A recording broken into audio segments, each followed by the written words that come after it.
بسم الله الرحمن الرحيم. الحمد لله رب العالمين والعاقبة للمتقين والصلاة والسلام على نبينا محمد وعلى آله وأصحابه أجمعين. أما بعد، اینک ما درسای خود را به عون الله حق سبحانه و تعالی دوام میدهیم از کتاب الاربعون النوویه للشيخ العلامة الفقيه أبي زكريا محي الدين يحيى بن شرف النووي رحمه الله تعالى.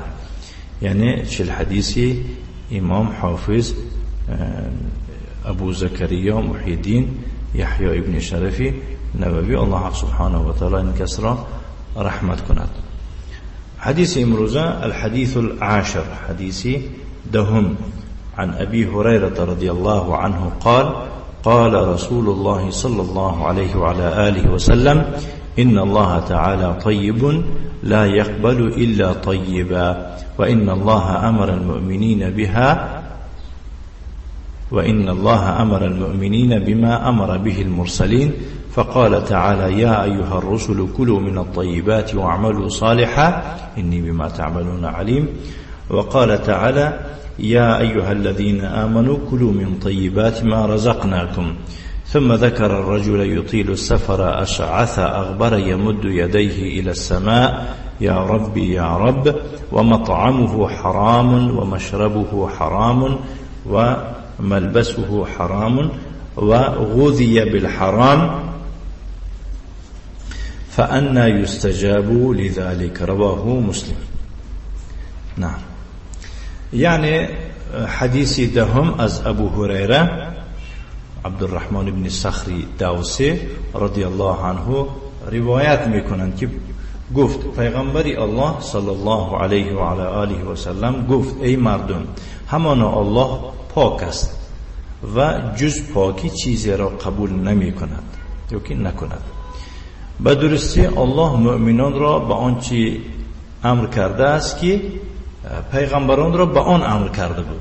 یعنی الله سبحانه و تعالی خیلی که مثال گریم پیغمبران را امر کرده بود، مؤمن ها را همین طور امر کرده است.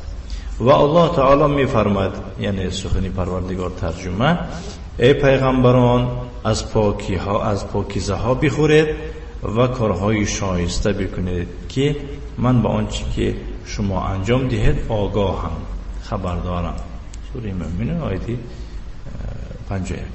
و مؤمنان را فرمود: ای مؤمنان، از نعمتهای پاکیزه‌ای که به شما روزی داده ایم بخورید.